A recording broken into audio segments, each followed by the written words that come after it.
ដល់គេដេញចេញមកវាចុះមកកាន់ទឹកដីយើងហ្នឹងអានេះនិយាយរឿងនោះឲ្យដឹងតែបងតាមមកលើទឹកដីយើងវាយកទឹកដីយើងបាន37ខែច្រើនណាស់ណាទឹកដីយើងសប្តាហ៍ថ្ងៃតែ25ខេត្តក្រុងរួចតូចទៀតទឹកដីដែលវាយក37ខេត្តធំ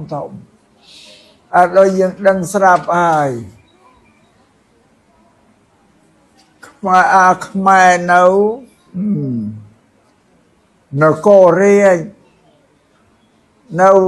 បូរីរ៉ាំនៅស្អីហ្នឹងមកជាប់នឹងយើងភ្លេចដែរខ្ញុំមានចាំដែរជិតខ្មែរសូរ៉ិនខ្មែរសូរ៉ិនបូរីរ៉ាំបជីនអីហ្នឹងសិតតែខ្មែរនិយាយភាសាខ្មែរឲ្យលញោកនៅសប្តាហ៍ថ្ងៃហ្នឹងឯងអានេះបញ្ជាក់ប្រាប់ថាវាយកទឹកដីខ្មែរទៅប្រជាប្រដ្ឋខ្មែរនៅក្នុងប្រទេសក្នុងស្រុកនៅទៅមានទៅរើរូបផ្ទះសម្បែងទៅណាបានក៏នៅជាមួយវាទៅវាគ្រប់គ្រងទៅគាត់នៅតែនិយាយភាសាខ្មែរអានេះជាសក្ខីភាពជាក់ស្ដែងបើដែលតែចែកមិនបានហ្នឹងទឹកដី37ខែព្រោះទឹកដីខ្មែររបស់យើងពីដូនតាមកមានវិសាលភាពទូលំទូលាយណាស់ខាងឡែកទិសខាងឡែកនេះទល់នឹងទន្លេសាបលោកអង្គស្រុកភូមិបច្ចុប្បន្ននេះនៅត្រឹមប៉ោយប៉ែតពីសៀមរាបទៅប៉ោយប៉ែត148គីឡូទេ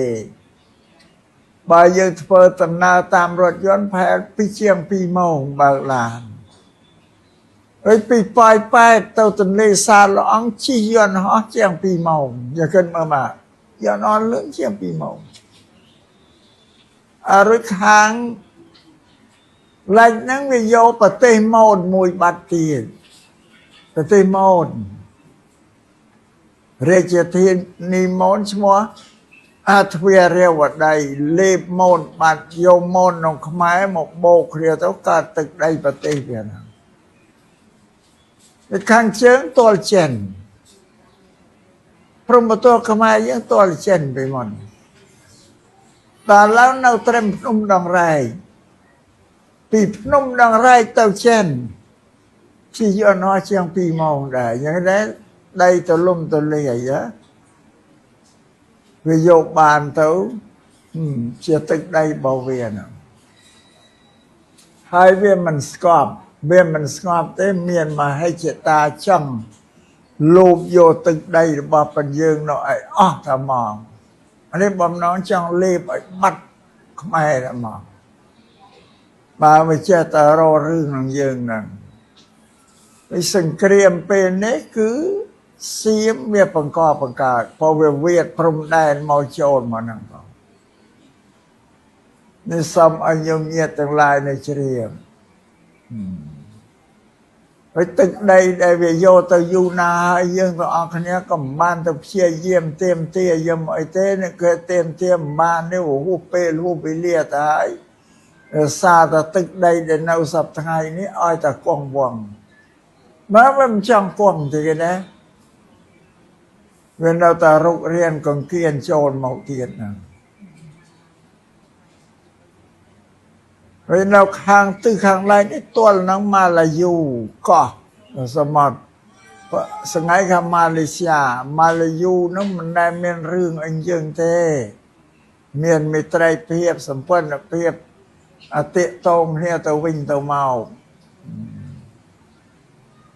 តាំងពីបរមរានមានអាស៊ីមួយដែលសត្រូវសូពូនហើយសៀមក្នុងខ្មែរនេះបើសិនណាយើងស្រាវជ្រាវមើលរឿងតាំងពីដើមមកមិនដែលមានវិសាសាសនាលើដល់គ្នាទេបងចាំអាត្មារៀបរាប់ប្រាប់លើកទី1នៅប្របាទបញ្ញាញាលោក សោយរាជនៅក្រុងកោធំហ្នឹង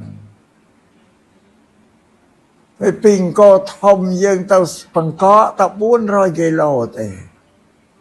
នេះអាព្រំបតលវាហ្នឹងនៅត្រឹមបជីនៅត្រឹមអីហ្នឹងមានប្រមាណប្រមកកោធំហ្នឹងបែរ200 គីឡូអីប៉ុណ្ណា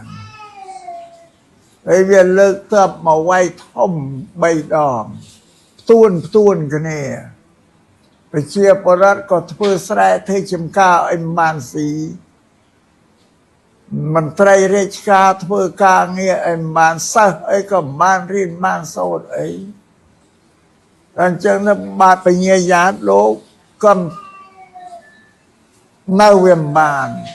ទូសចិត្តដករាជធានីចេញពីកោធំយើងនេះទៅឯទួលបាសានស្រុកស្រីសន្ធោសពថ្ងៃនេះប៉ុន្តែតាមពេតិកោស្រីយៈសោធោបើហៅកម្លាយមកទៅស្រីសន្ធោលោកទៅពង្រឹងទ័ពបានណៃហ្នឹងឲ្យទ័ពបានរឹងមកលោកលើកមកវិញវាយដេញសៀមចេញទៅវិញបងវិញកាន់ឲ្យលោកចេញទៅប្រជាពលរដ្ឋឲ្យនៅជាមួយសៀមហ្នឹងបងទៅតែមន្ត្រីរាជការសេដ្ឋីការបដីតែអ្នកមានទ្រព្យទេទៅតាមហ្នឹងប្រជាពលរដ្ឋនៅជាមួយសៀមទាំងអស់អានឹងលើកទី1ហើយដល់លើកទី2នៅបន្ទាយលង្វែកទេលង្វែកនេះគេដាំរស័យបន្លាផ្ិតទៅកំពែងដល់សៀមវាមកវាយអត់បានចូលរស័យនៅអត់រួចទៅតាំងយកប្រាក់ដួងមកបាញ់តាមគុំរស័យហ្នឹងដល់ប្រជាពលរដ្ឋយើងហ្នឹងទៅជីកទំពាំងនោះឃើញប្រាក់ដួងហ្នឹងក៏ឆ្កាយកប្រាក់ដួងទ្រុះរស័យហ្នឹងអស់ដល់អញ្ចឹងចារកិច្ចហ្នឹង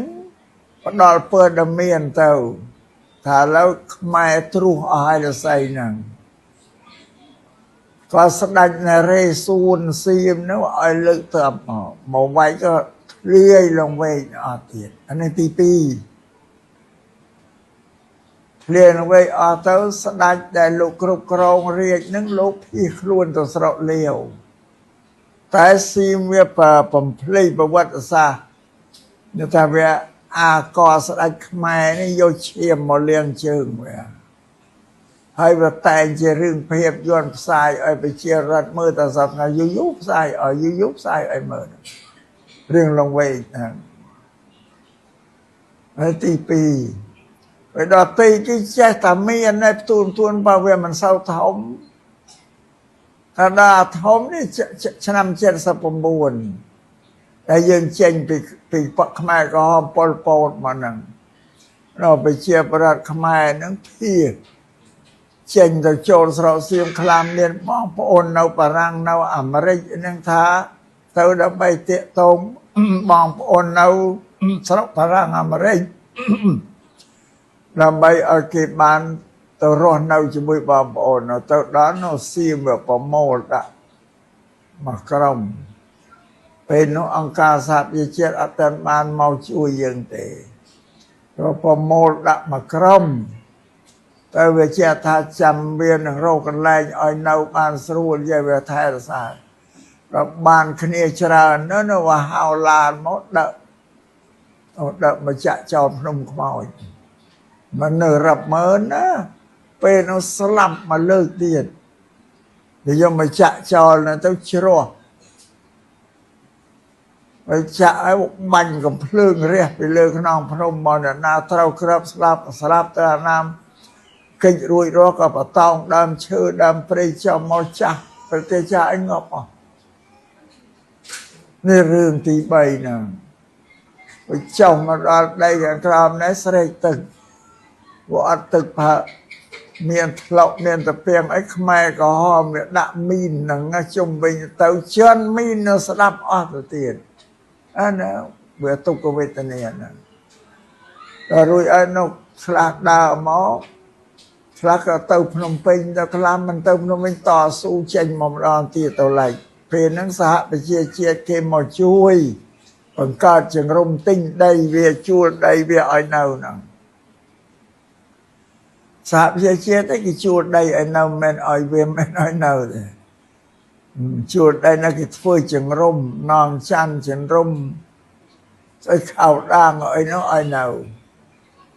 តែពេលដល់ខ្មែរទៅនៅនោះសេដ្ឋកិច្ចស្រុកវាដើរទៀតដីក៏វាជួលបានថ្លៃដែរវាទៅរស័យស្លឹកសៃស្លឹកអសបៅស្លឹកថ្នោតអីសត្វតឡើងហើយវាលក់ឲ្យសាបជាគេទិញមកឲ្យខ្មែរនោះធ្វើបោះខ្ទមនៅជំរុំភៀខ្លួនហ្នឹងទេឬមកហូបអាហារត្រីសាច់អីទិញមកវាទាំងអស់ក៏តែសេដ្ឋកិច្ចផ្ដល់ឲ្យវាចំណេញណានេះអាត្មាលើករឿងហ្នឹងមកប្រាប់អាស្រ័យឯនេះលើកមកតំណាលបន្តិចបន្តួចសូមឲ្យញោមញាតិជ្រាបអំពីប្រវត្តិរបស់សៀមហ្នឹងក្នុងពេលនេះយើងទាំងអស់គ្នាញោមញាតិដែលជាអ្នកភីខ្លួនហ្នឹងដូចសំដែងលោកបុរាណនោះថាគ្មានទុកអ្វីស្មើនឹងទុកដែលរើរូបភូមិកបផ្ទះសម្បែងស្រុកទេចាំមកតាំងទីកន្លែងថ្មីនៅទេវាទុកឲ្យញោមញាតិមកដល់កន្លែងមានសុវត្ថិភាពហើយប៉ុន្តែចិត្តនោះនៅតែផ្ទះហ្នឹងដែរខ្លួននៅនេះមកចិត្តនៅតែផ្ទះសម្បែងភូមិកនញោមញាតិខ្លះមានវងគោមានវងក្បីមានយកមកមិនរួយក៏ជើងកាក៏ឲ្យកូនឲ្យប្តីឲ្យនៅមើលទៅតែមិនដឹងជោគវាសនាសត្វធាតុអនុទៅយ៉ាងណាយើងមិនដឹងទេបាទនេះទុក្ខវេទនារួចរដូវកាលប្រមូលស្រូវផងញោមញាតិខ្លះច្រូតកាត់បានមកឲ្យបញ្ជាបោកបែនហើយខ្លះក៏ច្រកបៅបានខ្លះក៏មិនទាន់ច្រកនៅក្នុងលៀនហ្នឹងទៅខ្លះទៀតនៅស្រូវនៅក្នុងស្រែមិនទាន់តែច្រូតផងស្រូវអន្តរាយទាំងអស់នេះសេចក្តីទុក្ខរបស់ញោមញាតិហ្នឹងទោះបីញោមញាតិមិនប្រាប់ក៏អាត្មាដឹងហើយសេចក្តីទុក្ខហ្នឹងបងว่าញោមញាតិហ្នឹងកវល់កវាយវាវិលវល់មិននឹងគិតអីលើកអីដាក់អីទេបងបើមិនចឹងសំថាញោមញាតិមកនៅនៅសំងំនៅឲ្យស្ងៀមមកកន្លែងទៅបងឬក៏មានញោមដូចជាអាត្មាដូចជាប្រសង់ក្តីញោមញាតិដែលបាននៅសុខក្នុងស្រុកនេះហើយសុខតែខ្លួនដែលបច្ចិតអត់ស្ងប់ទេប្រគិតក្បល់ក្បាយនឹងញោមញាតិគ្រប់គ្នាដែលជាខ្មែរជនរួមជាតិនឹងត្រូវទទួលរងទុក្ខវេទនាហ្នឹង